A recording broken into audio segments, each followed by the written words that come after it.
So guide us, Lord. Help us to be the salt and light we ought to be in the world today, we ask in Jesus' name. Amen.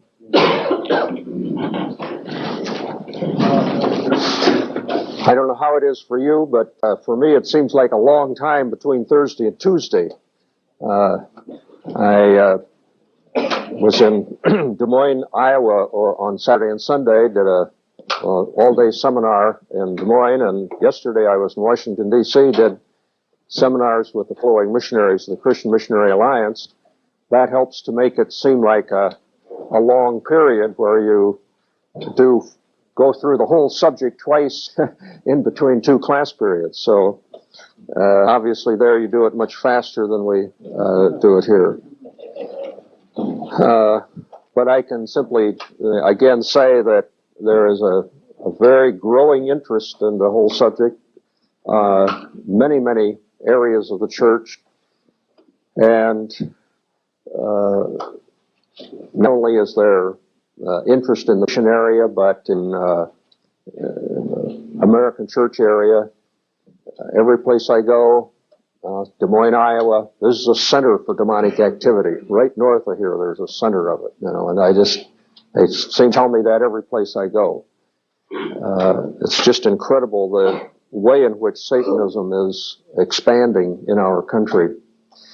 In the last week, I think I told you up front. If I didn't, I'll say it now or remind you that on June the 1st, I leave for the Orient for 2 weeks of teaching, a week in Taiwan and a week in Japan. So the last week of the class, there'll be stand-ins here. One will, first day will be on Satanism as such. Del Pos will teach that class, and on Thursday of that week, Lord willing, Peggy Ann will be here, the lady we've been working with who has multiple personality and victim of satanic abuse, and she'll talk about her experience, give you some first-hand contact with that.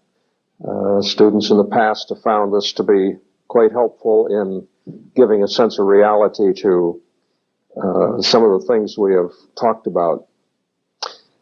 So we'll go back to today. We'll go back to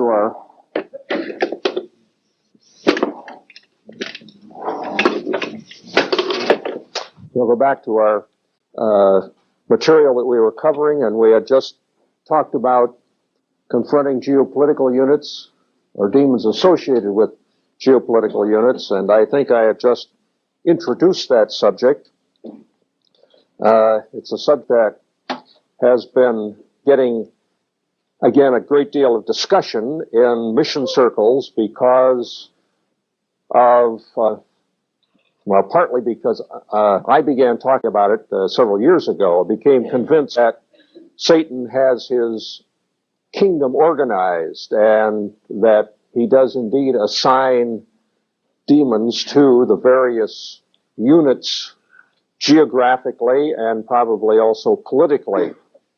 I think that really comes right down to personal level, that, as we said before, he assigns demons to each one of us to be the instrument of temptation to us and to be that familiar spirit that could impersonate us after death in a seance type situation if that called for. But on the international, national level, the idea being that Satan does indeed organize his kingdom and that there are demons associated with the various groupings of peoples and the drawing international boundaries. That seems a little strange. The idea maybe got generated in an experience of a staff member with the MAP International. That originally was the Medical Assistance Program. They now go by the name MAP International. And he was in a town which straddles the border between Brazil and Uruguay in South America. Right down the middle of the street is the international boundary. I'm not sure how a town operates in two countries, but they apparently do. And he saw a man passing out tracts on the Uruguay side of the street, and people would routinely either reject them or simply throw them away. The man went across the street to the Brazil side, and people over there took them freely and read them. And he saw a man who had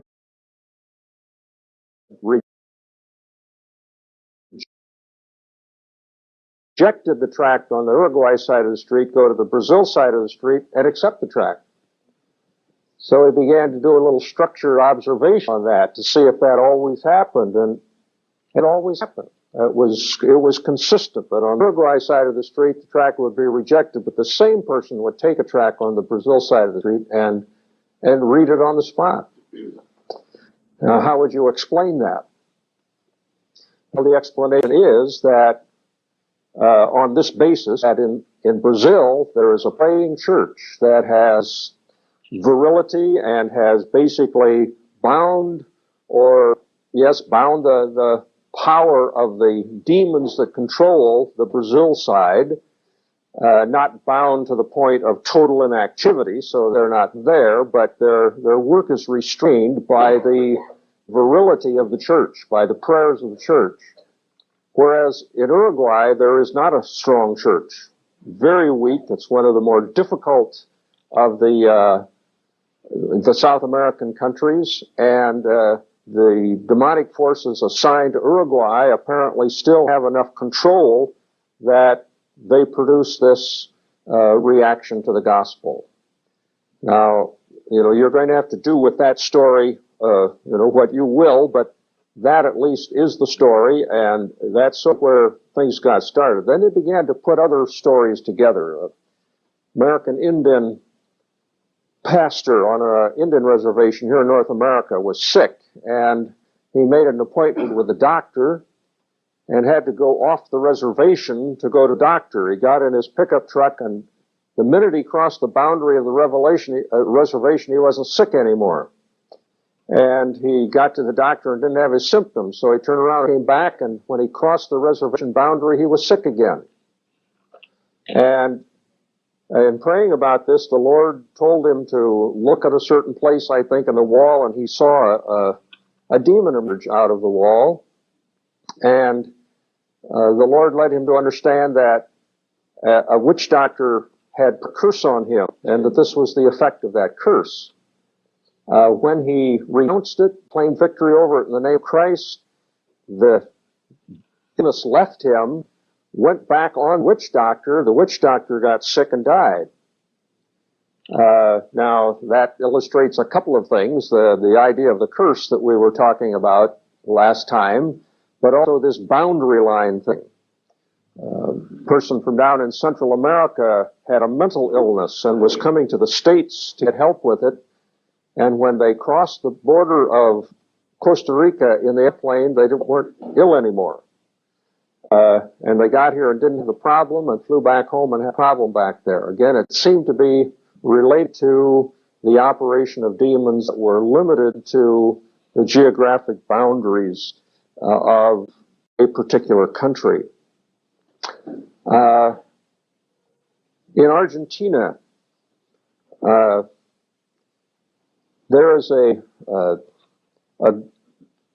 group of people, or an organization called Harvest Evangelism, led by a man named Edgardo Silvoso in a village or town called Rosario. And within that, they had drawn a circle 100 miles in diameter around this place, and in that area there were 109 towns without any church, or at least any evangelical church.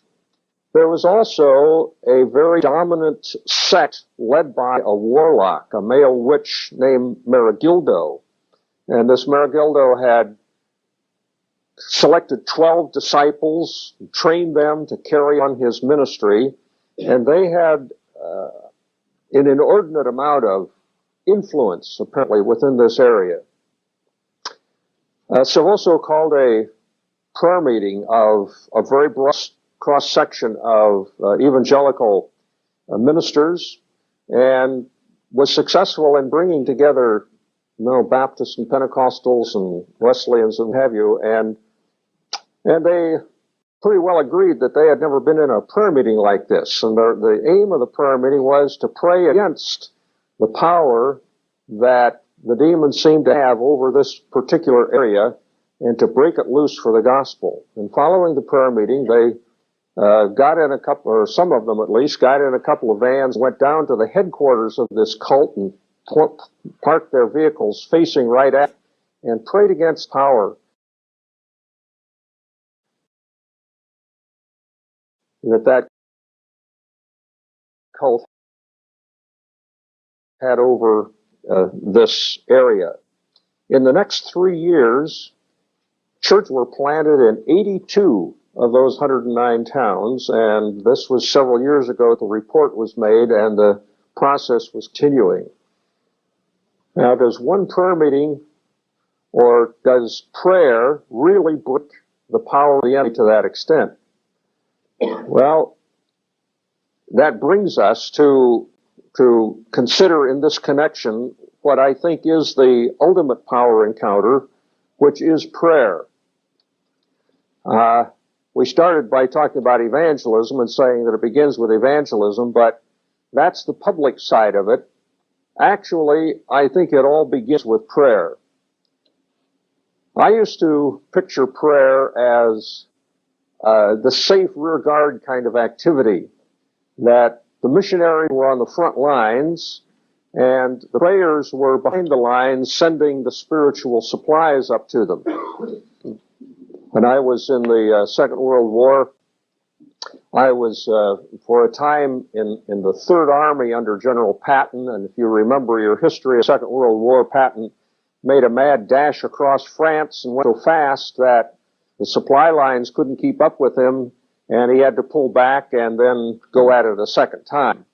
And we got there in that interim period where we were sitting on the front lines, but everything was rationed to us. We couldn't shoot a round of artillery ammunition without permission from Corps headquarters because we didn't have the ammunition to shoot. We were shooting German ammunition back at them. I was a chaplain's assistant. We didn't have a gas ration because there wasn't enough gas to go around, and the chaplain wasn't strategic enough to have gasoline. They needed that for troops, which is, we understand. But the point was that the supply troops hadn't kept up with the combat troops. They were maybe more interested in getting a pass to Paris to have fun than in getting the war over. And prayer is like the supply troops, and the missionaries are the people on the front lines. I've changed my mind about that analogy to say that prayer is the front lines. That we wrestle not against flesh and blood.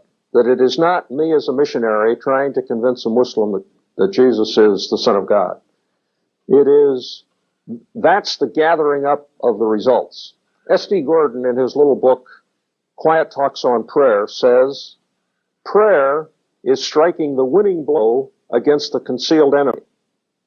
Service is gathering up the results of that blow among the people we see and touch. Okay? Prayer is striking the winning blow against the concealed enemy. Service is gathering up the results of that blow among the people we see and touch. Now, that's not a biblical statement as such, but I think that it is very consistent with what we see in the Scriptures, that the victory is always God's. The model, again, the Old Testament conquest of Canaan, where every victory that Israel won, they won because God did it. Not because they had better strategy, better army, better equipment, more soldiers. That was not the issue. And in the spiritual battle that we're involved in, it's not whether we have better strategy and more of this or more of that, but it is whether God is releasing his power against the enemy. And if he does, you gather up the results. And if you don't gather up the results. The church is literally exploding some places around the world today. And my observation is that where that is happening, it is happening on the basis of prayer. Probably the most dramatic of these revival movements is in communist China. Heard me mention this a number of times. But when the books are written, I think that revival movement in China will have to be probably the most amazing story in all of church history. If there was ever a place where it appeared that the church was simply kicked out, it was communist China. It started in 49 when the communists took over and destroyed the churches and put the pastors in prison or killed them and confiscated the Bibles and all of this. And then in 1965, they unleashed the Red Guard against what was left of the church, and it just appeared that there wasn't really much left there. And I remember back in those days asking a China watcher, a man who had a history of connection with China, whether the church had been able to survive at all. There's an old saying that China salts every sea that flows into it. And up to the time of communism, it appeared that China could take all of the foreign influences and kind of absorb them and make them Chinese. I said, have they been able to do this with communism? And he didn't think so. That is, he thought that communism was really doing it. Now, in a sense, communism did, and this may be, again, part of God sits in heaven and laughs, that he takes the wrath of the enemy and makes it to praise him. And what the communists did was to pretty well undermine much of the traditional religious system in China. They succeeded in breaking up families as nothing else had. The old Confucian tradition was so strong that loyalty of child to parent was just the foundation of their culture. And it made it very difficult for people to make decisions for Christ because they would feel they were going against their parents or parents going against their children or whatever. And it appeared that communism broke that system down to the point where in the Red Guard movement, for example, it was the young people who were defying the old people and just, running roughshod over all that was Chinese. The results of that was that into this chaos of cultural disintegration, Christ came and people began to respond to him, and it provided a fertile ground for evangelism. A number of other things the communists did, like simplifying the language. They reduced the pictographs of the Chinese language from 27,000 down to 5,000, something like that, and decreed that one orthography and one dialect would be used throughout all of China. That became a sort of trade language. And thus, you could now produce Bibles in one Chinese language, a simplified Chinese language that more people would be able to read, and that has again aided in this whole process. So there are a number of other things that happened as a result of communist activity that actually worked out to the furtherance of the gospel, but the church itself seemed to have been really reduced to almost nothing. And yet when the door began to open in 1980 and reports began to come out of a church still there, everyone was excited to think that there might still be 1 million Christians. There were probably, figures I have, 1.8 million in the church constituency in 1949, something under 1 million members, but if you take the whole constituency, somewhere between 1 and 2 million Christians in China in 1949. And I think everyone in the West would have been delighted if there were still that many Christians. And then the reports began to say 5 million and 10 million and 15 million, 25 million, 50 million. And almost everybody agrees to that today. Herb Kane, who used to be on our faculty, served in China with the China Inland Mission before the communist takeover, and he was skeptical about the 50 million figure. So a couple of years ago, he went back to China to visit his old place of service. And when he returned, I said, well, Herb, what did you find? And he said, well, it's true. It's true. That's happening. That, he really could hardly believe that those optimistic figures were true. There are some who say there are 100 million Christians in China. Nobody really knows because there's no way to count them. But there are some places where whole villages have become Christians, where almost whole provinces have become Christian.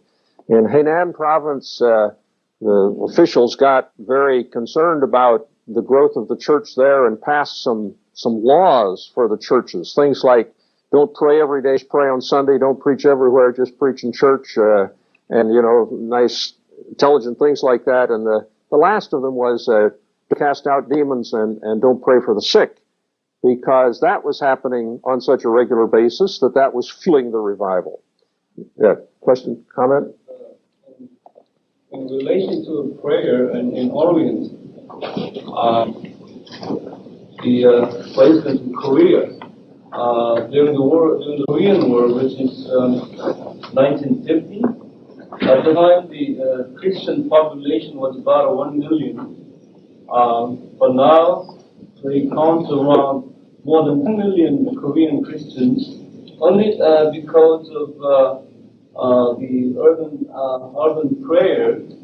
Korean churches are characterized by the early morning prayer. In other words, that if you go to Korea, you will see every church opens early morning, starting around 4 and 5, continues to around 7 o'clock in the morning.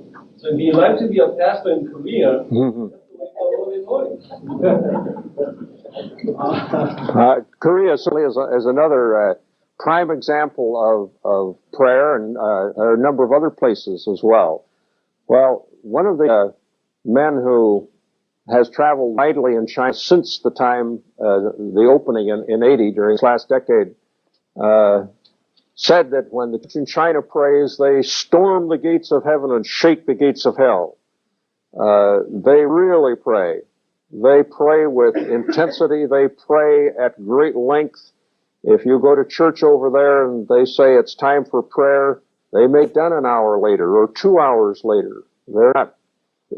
It's not unusual to pray for an hour in a public service. One man told about a nighttime prayer meeting started at 10:30. They baptize at night and often, and there was one man who does nothing but baptize converts. He goes from place to place and he interviews them during the day and baptizes them at night, and he'll baptize several hundred a day. And they start at 10:30 and get through at 2 o'clock in the morning, and they spent 2 hours of that in prayer. He said in a home, called on a 10-year-old girl to say grace at the table, and she prayed for 10 minutes. America, if anybody prays for 10 minutes in a public service, they're praying too long. You're going to get up and say, well, our brother finishes his prayer, let's sing a song or something, And we just have an entirely different perspective on it. One of the leaders in China said, prayer, though, was our last resort. It's not as though we had tried everything else and it wasn't working. We didn't have anything else to work. We didn't have pastors. We didn't have churches. We didn't have books. We didn't have schools. They were gone. All they had was prayer. And that may be the secret, that while the communists could take away all of these other things, they couldn't take away the relationship to the Lord.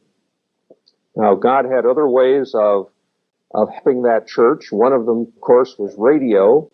And while they didn't have Bibles, the Far Eastern Gospel Broadcasting Company was broadcasting the scriptures at dictation speed, reading it very slowly so the Christians in China could copy it. So there were at least hand-copied portions of scripture that were available to them, but basically they built the church on prayer. Down in Argentina, a remarkable thing is happening as well. And I've talked with a couple of Christian Missionary Alliance men who are in the DMIS program here about this, and they assure me that it really is happening, and that in their judgment that it's a valid evangelism. There are a number of men who are conducting large outdoor evangelistic crusades, basically people standing up or sitting on the ground outside, maybe in a tent, In one case, they have their main service outside, and then they have what they call an intensive care tent. And at a certain point in the service, he prays against the evil spirits that have come in people, those involved in spiritism, that sort of thing. And as spirits manifest, they are taken into the intensive care tent and dealt with there. The demons are cast out while they go on with the main part of the service. But that's the sort of power encounter of the more overt nature. But the preparation for those services is prayer. And the evangelist will go into the community and closet himself in the room that he's going to be living in the community, in the hotel or wherever, and for 4 or 5 days a week, fast and pray against the powers of that place. And when the Lord gives them liberty, that those powers have been bound, then they begin their evangelism. And they're seeing like 1,000 people a day converted. The estimates some time ago, and I haven't checked up on this just recently, were that at least 1,000 people a day were being converted through this evangelism, and maybe as many as 8,000. And churches have grown from little things to 60, 70, 80,000, 140,000. Just really incredible church growth, and basically built on the prayer. Another evangelist down there has a prayer brigade of 50 people or so who pray virtually all day on the days of these crusades, always praying through the service. In services, they may spend half of their time praying. There obviously is a whole different dimension to their concepts of prayer and to their practice of prayer than would be true here. Over in Thailand, a young missionary couple were going through the usual struggles of working with a resistant people. People in Thailand have been known as resistant.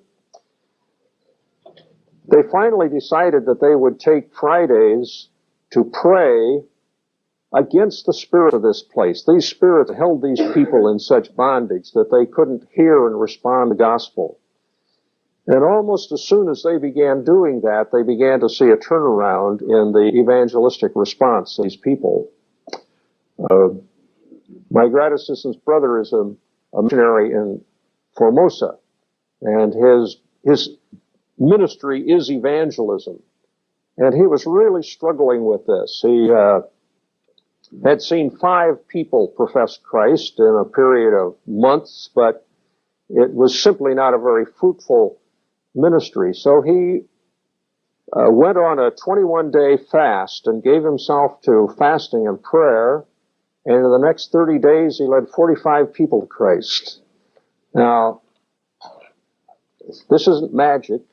It isn't that if I do this, this happens, but I think the point to be made is that prayer is the battle. And as S.D. Gordon said, prayer is striking the winning blow, and service is gathering up the results of that blow. And that if we would really learn to pray in this way, that it would change the other dimensions of our ministry. When I was in Sierra Leone, I had always had a habit of a morning devotional period.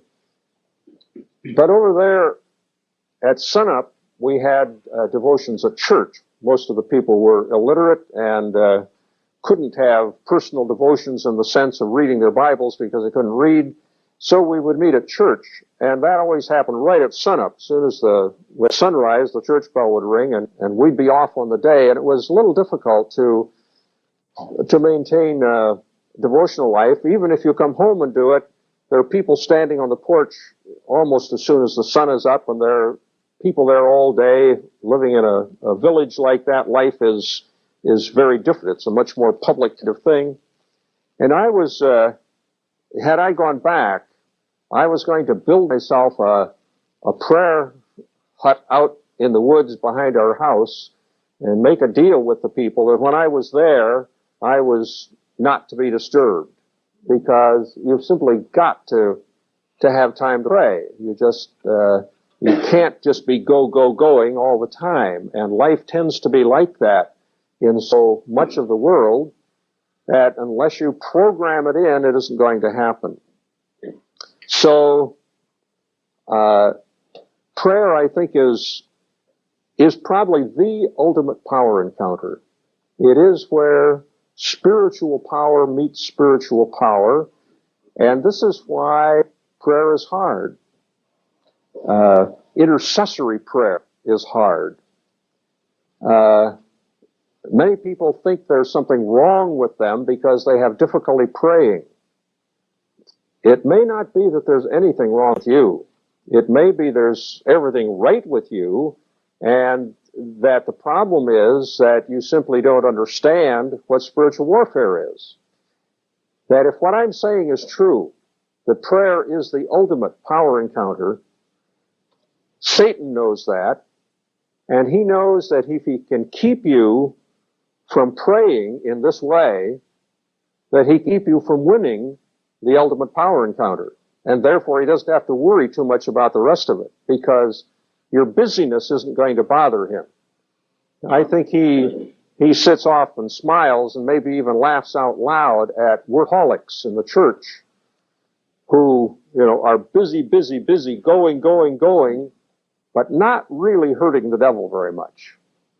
They're not bringing people out of his kingdom into God's kingdom. They're not seeing people set free from the bondage he has over them.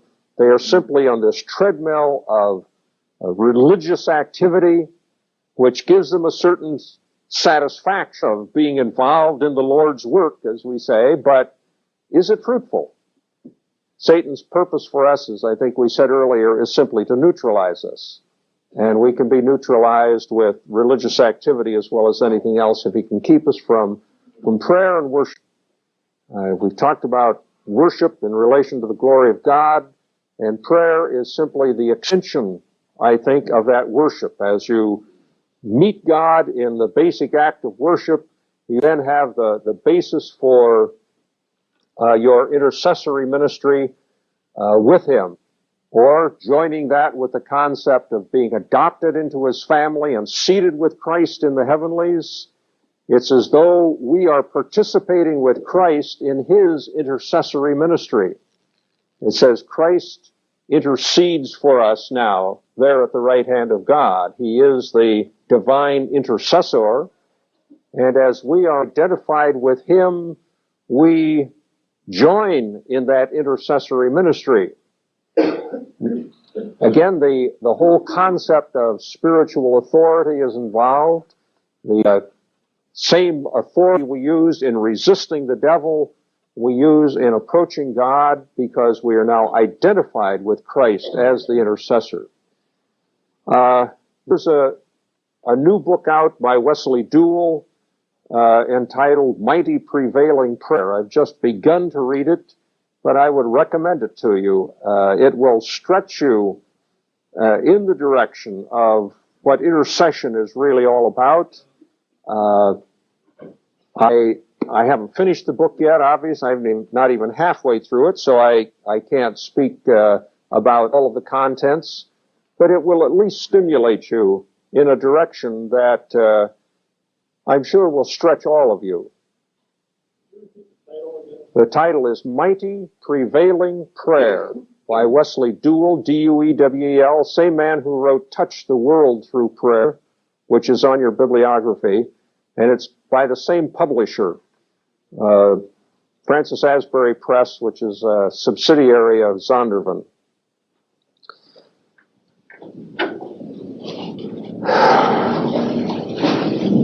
Well, the point I simply want to make is that if we are going to overcome the powers that control the areas where we work, the way we do it is through prayer. And it ought to become an integral part of our strategy. Not just saying to the people at home, the most important thing you can do for us is pray. I just don't know very many people who know how to pray this way. I know a few. There's a little lady in our church who came and took my class a couple of years ago, and who has really developed into prayer. She meets with us on a regular basis, and it's such a joy to hear her pray and to claim her position in Christ and her position of authority against the enemy. And she's seen God do some remarkable things in response to her prayers. Well, I think I'm going to leave it at that. There's obviously a lot that could be said. As I say, there are whole books that have been written on the subject. But the places where the church is really exploding, seems to me it is happening as a result of prayer primarily. So I commend it to you. Well, before we change directions in a significant way, do you have some questions or comments you'd like to make about anything we've covered? I'm wondering about this idea of binding Satan. People before a meeting to bind Satan. I don't quite understand how it works. Is it a geolocation, a church, a building for a period of time, or how long does that go into effect? What is happening there? So the question is, what about people who bind Satan before a service? What is this? Is this a spirit related to a building, to a period of time, or whatever? I think the assumption is that Satan is always going to try to interfere with ministry. If he knows that a meeting is planned that has the potential for a significant spiritual fruit, he's bound to try and subvert it in some way. And therefore, up front, the person in charge of the meeting would bind the strong man, as it were, would claim the power of Christ against them, not with the idea that we can go around binding Satan so he can't do anything. If we could do that, we could convert the world almost overnight. But again, it is our prayer which puts up the barriers that keep the demonic forces from being able to interfere. And I rather routinely, when I go into a place to minister, pray that God will cleanse it and will put up spiritual defenses against any interfering spirits and make it a place of a true sanctuary for his people and for his ministry. This could become a fetish, could become a sort of magical act that you do this and you get this as a result, and you have to be careful about that. But I do think the principle of binding the strong man does apply whenever you are ministering, and that it is not inappropriate to claim that blessing, that God does have the power to bind the strong man and to free the flow of truth so that it can be fruitful. Balance, again, I think is a key word here, that you don't go off to the extreme where you're binding everything up, especially if you begin to get the idea that you have the authority to do it. In the Jude passage on this subject, which talks about these men who are going around exercising their supposed authority over all kinds of things and criticizing and what have you. And he says, even Michael didn't dare bring railing accusation against Satan, but said, "The Lord rebuke you." Point there is that these men were really saying, "I have the right to do this. I have the power to do this." And you're in big danger if you begin to think that you have the power or the authority to do it. I certainly don't do it because of who I am. I do it only because of my relationship to the Lord. So if I say, "I rebuke you in Jesus' name," to a demon, I am not speaking out of my identity at all. I'm the policeman who pulls the bag and says, "In the name of the law." And I think that we have the right to resist the devil in the name of the Lord. That is God's business of standing against that enemy. And there's no question that the Lord does want the enemy restrained. Psalm 82, 13 and 14 says, if my people would but listen to me, if Israel would follow my ways, how quickly would I subdue their enemies? You know, God wants to subdue the enemy if we meet his conditions. And so when I bind an enemy, I do so with the knowledge this is indeed the prior purpose of God, and I do it in his name. But I don't do it in my own identity. So that's the caution about the concept of binding. In the congregations I've been in over the years, I would say the congregations don't have the foggiest notion of what they would do in prayer before deployment. What can we do to stretch our people and help them grow in prayer? Well, model it for one thing. Encourage them to read. Instruct them. Start a class in prayer. I had a doctoral student say that to me. He said, before I had this class, I wouldn't have known how to pray for an hour. This man was a minister. Now that kind of boggles my mind that you wouldn't know how to pray for an hour. The needs of the world are so staggering that to make a prayer list that would occupy you for an hour wouldn't be any trick at all. But obviously you need to begin with the whole concept of prayer so that it includes worship and praise as a foundation and moves out in biblical fashion. You know, I say, first of all, that prayer and intercession be made for kings and all that are in authority. Man alive, the stuff I'm reading about our country right now says we need to desperately be praying for our leaders. We've got two key issues right now going on in Washington. One, this child care bill that is in a joint conference committee. Has that been resolved? Last I knew it hadn't been resolved, but the point is that it's going to militate against religiously sponsored child care.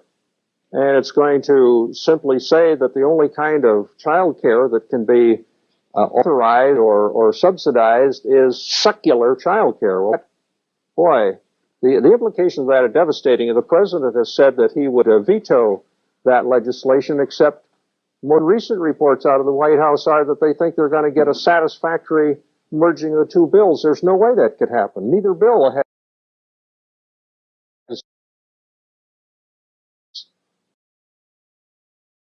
has the components in it that would be satisfactory from a Christian point of view.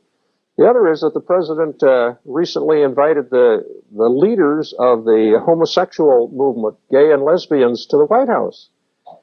That's the first time any president's ever done that. And here's a president supposed to be an evangelical, giving them recognition and status that is really alarming. And we need to pray for him.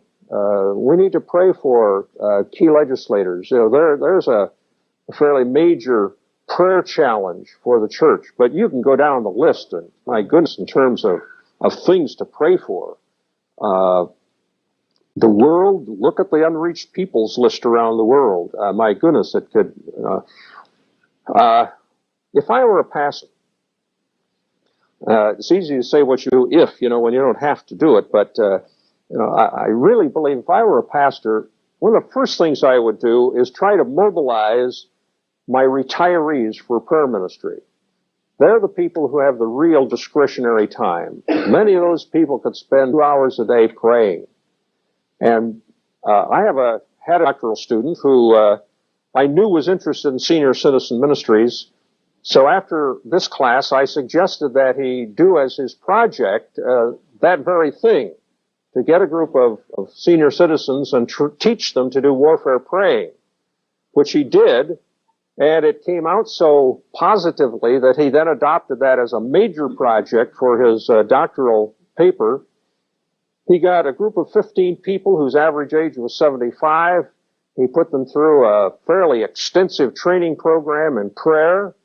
They commissioned them as prayers in a public service in the church, gave them a certificate as have finished their course in prayer, and they became a sort of official prayer band in the church. And he said they began to see people saved in almost every service. Unsaved husbands got saved. People got healed. Young people started going to the older people to have them pray for them. And they just saw all kinds of benefit come from that just because they got 15 people trained to pray. Now, I'm not suggesting that we offload the prayer responsibility onto the senior citizen, but that would be a place to start because they're the ones who have most discretionary time for more extended times of prayer. But then on that model, I would seek to train the rest of the church. And you're going to have to be content to do it in small groups. Don't try and train everybody, and everybody's going to respond. You have to disciple people essentially in small groups, so I would try to get another group and train them and simply begin this process and let those who have been trained multiply themselves by getting someone to disciple, to pray with them, and learn to pray. Encourage them to read books on prayer. A couple of the people I work with, I have fed them books that they have read, and it's done amazing things in their lives in terms of giving them new perspectives on what prayer is and their desire for prayer, their participation in prayer. So, those are some of the practical kinds of things that I think I would do if I were in a church situation. Since Ephesians 6 indicates that the offensive weapons are prayer and the Word, why is it that our seminaries have great courses on the Word, but hardly no courses on prayer? Well, that's a good question. I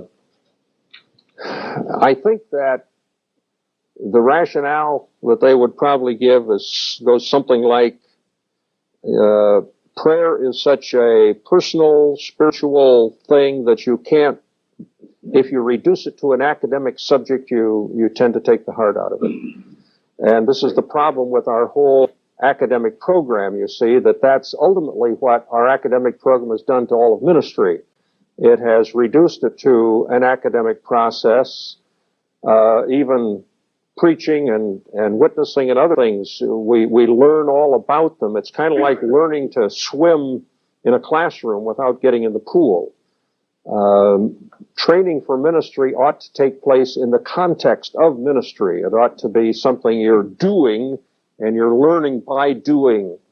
That doesn't seem to be practical with the numbers of students that we've got, but, the way it happened was, historically, back in colonial days, we sometimes hear it said that the schools like Harvard and Yale were established to train ministers.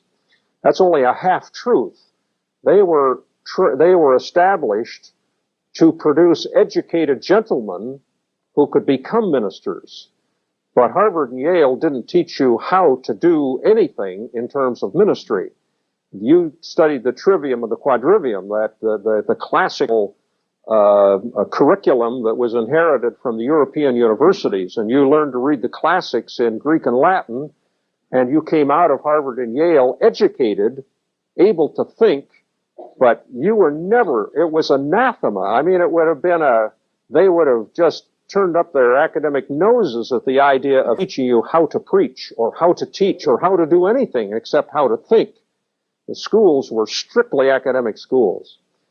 Then you would learn to be a minister by becoming an apprentice to a practicing pastor, and you would read theology with the pastor, and you'd learn on the job. Or if you're going to be a doctor, you would apprentice yourself to a medical doctor and learn medicine in an apprenticeship.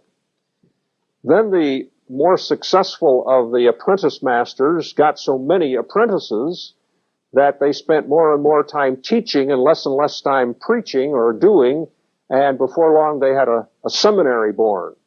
And now you had the graduate school called the seminary, but in those days, in fact, until really the late 60s, early 70s, that degree was still called a baccalaureate degree, a Bachelor of Divinity, because it was not considered graduate study because it wasn't building on an undergraduate major in that field at all. You hadn't studied Bible and theology at Harvard or Yale.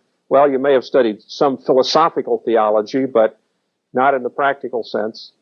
So the school was born. Now, it was born in the context of apprenticeship, so there was still a very practical orientation to it. But as time went on, it became more and more theoretical and more removed from ministry. And then you have a new wave of schools being started to bring it back to an emphasis on ministry. A little sidelight on that, in the early days of Trinity, somebody led the governing board to make it a policy that at no time could fewer than 65% of the students at Trinity be involved in programs that were not ministry oriented.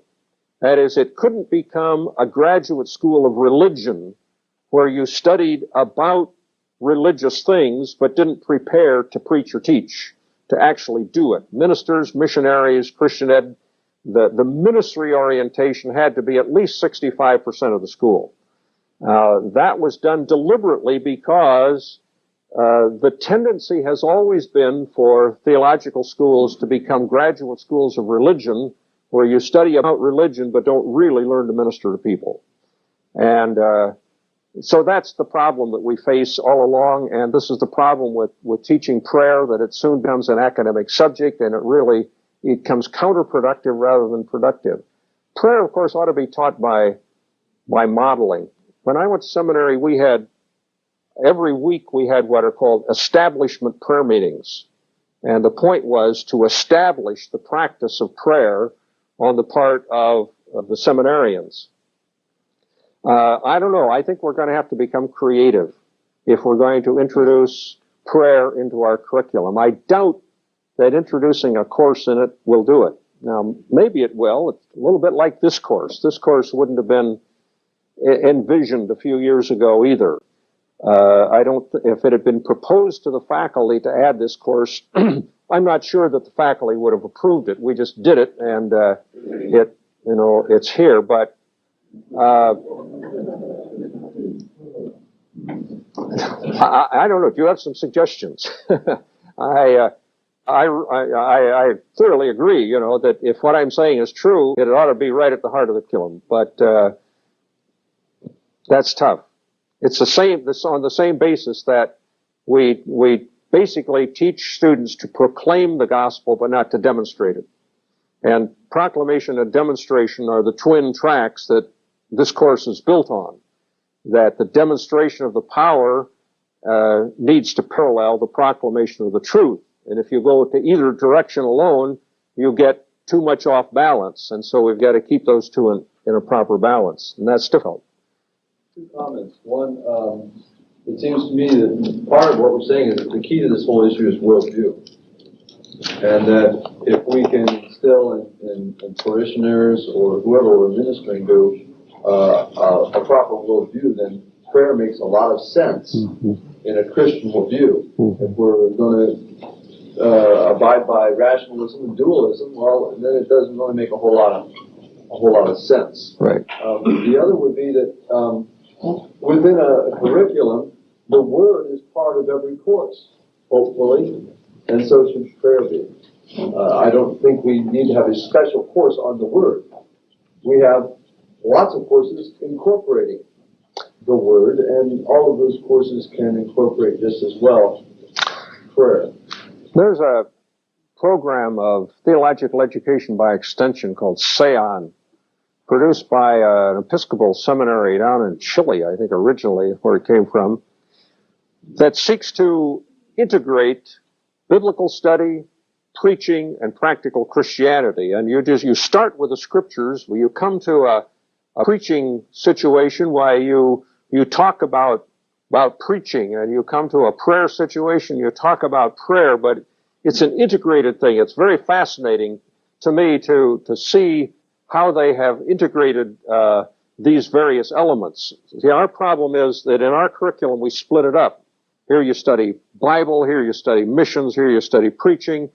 My contention would be that we shouldn't have to have a course in the theology of missions. That ought to be right into the theological curriculum, so integrated into the whole curriculum that it would be the heart of the curriculum. If that really is, if God's purpose is planting the church around the world, if that is his ultimate goal, and I'm thoroughly convinced that it is, then that ought to dominate the whole curriculum. And simply to have missions out here as a sort of competing subject just makes no sense in the world to me. The same thing would be true with prayer or with all of these kinds of things. See, when we talked about worldview, I said, if you want to know what a person's worldview is, don't ask them. Do what?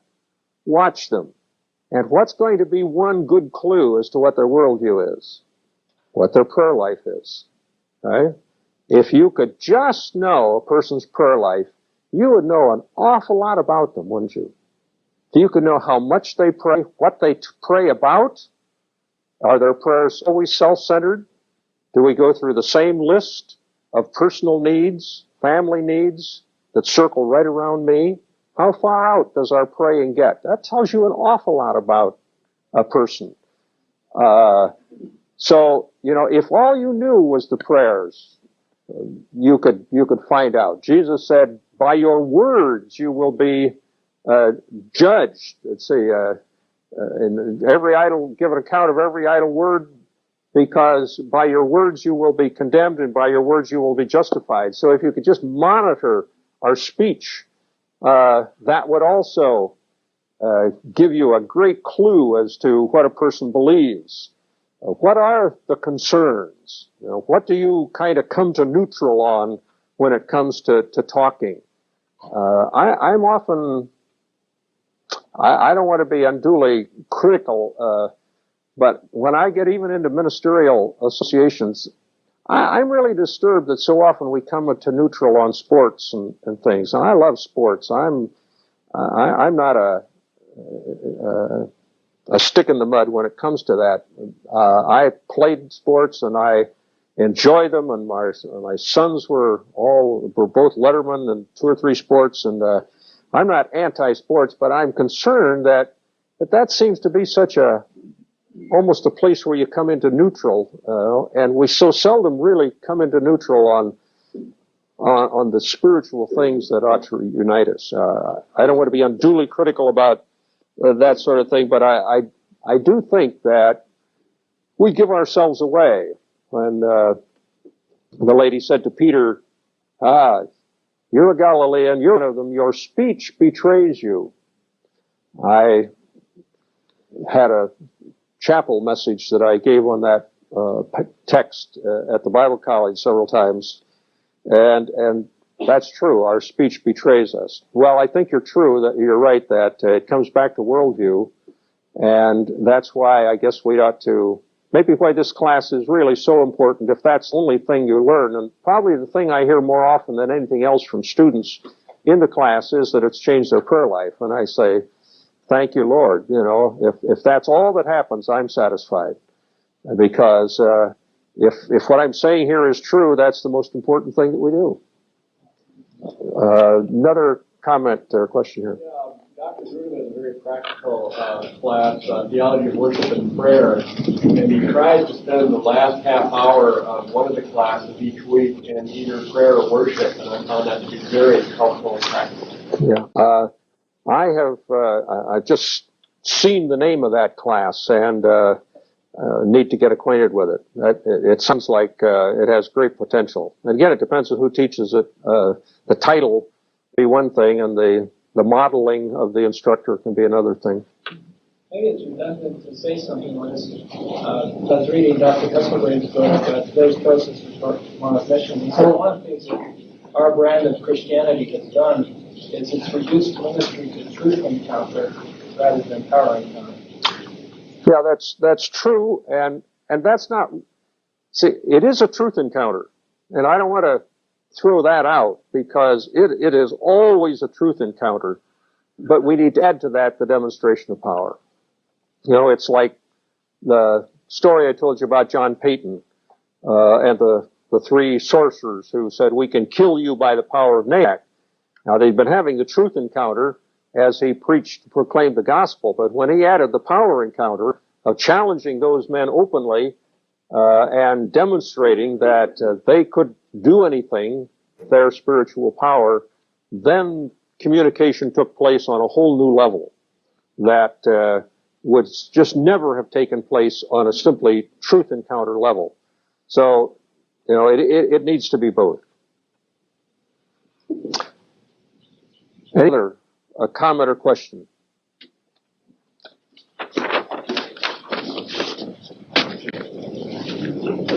Well, let me just say a few words about the home, and next time we'll shift gears and talk about a more practical methodology in terms of counseling and to go through a particular healing model that we encounter a great deal. But let me just say a few words in the closing minutes about our homes. Again, the world we live in has impacted us so strongly that it's very difficult to keep our priorities straight.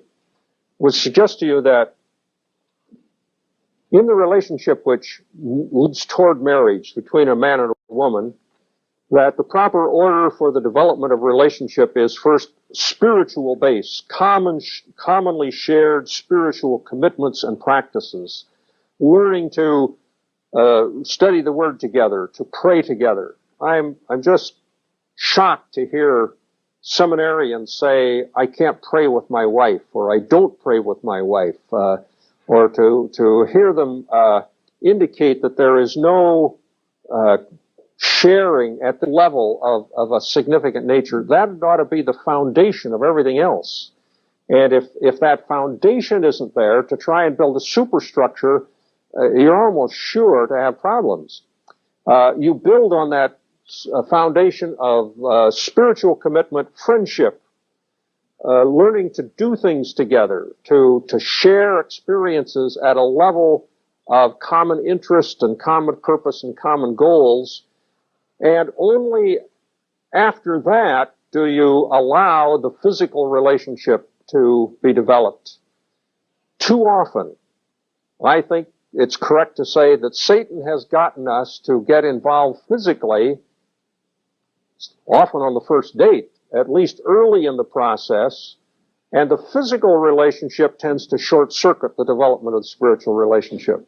It's just extremely difficult to go back and build the foundation after the more advanced levels of physical relationship have been involved, and that's why so many marriages are in trouble, because they don't have the foundation. And I'm not saying you can't do it. You can do it, but it's going to take a lot of real discipline to go back and lay the spiritual foundations that really bring you together at that level of the most intimate of sharing, which is the spiritual sharing. The physical relationship is an intimate relationship, but it is ultimately not the most intimate. It can turn into something that is repulsive rather than beautiful if you don't have the more basic level of intimacy involved. Then you get into marriage itself, and we have the idea of the headship of the father and the husband. Have I been through this with you before? Okay, I'm sorry I talk to so many groups, and sometimes I get off onto a sidetrack and do these things ahead of schedule. Anyhow, the husband and father ought to be the spiritual head of the home. I agree with that statement. But I think it begins with the husband and father exercising that spiritual headship by saying, "Satan, God has placed me in this home as the priest, and I stand between you and my family, and you may not have my family. You've got to deal with me." A lot of men don't want to say that. You know, they don't want to take that level of responsibility. Now, obviously, you've got to be confident of your position in Christ, but this isn't boasting. But I think this is accepting the responsibility that God gives us when He places us in the home. I think the Old Testament models this in the patriarchs, and it's not that the patriarch is the dictator telling everybody what to do, but it's the patriarch is the intermediary between the family and the spirit world. A God on the one hand in terms of intercession and being the line through which the blessing is going to flow to the family, the visiting of the blessings of the covenant through this family line, but also the one who resists the enemy over here who's trying to attack the family. And if the man will take that kind of spiritual headship, then I think that the other concepts of headship will follow rather more naturally. But if he wants to come in and be this male figure that's going to tell everybody what to do and make all the decisions and so on and keep his wife under his thumb, then you've got a whole other ballgame. That the principle involved in that is just entirely different than the spiritual principle. So we need to establish our homes on spiritual bases and to make sure that the foundations are laid for personal relationships between husband and wife, for parent-child relationships, so that this does indeed become a sanctuary for the family. And that would lead to the dedication of your home as a sanctuary. I think this should be standard procedure that if you move into a new residence of any kind, that you dedicate it to the Lord and set it aside as a place of sanctuary. I like that term.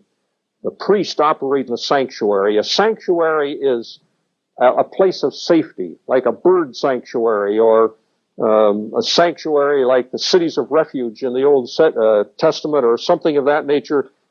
It's this place where you have the defenses against an enemy and you can be safe. And I really think that's what our homes ought to be. They can only be that if we establish these proper lines of spiritual authority. I was talking to a men's retreat about this, last fall, and afterwards, one of the pastors wrote me a letter and told me he was going home to be the priest in his house for the first time. God give us more homes where the husband is willing to take headship of this nature. Not the old male-female thing, but real spiritual leadership. For his wife, for his children, I think God would be pleased to bless those kinds of homes and make them greatly, greatly fruitful. Well, our time is gone for today. We'll leave it at that, and if there are questions, we can come back to that another time.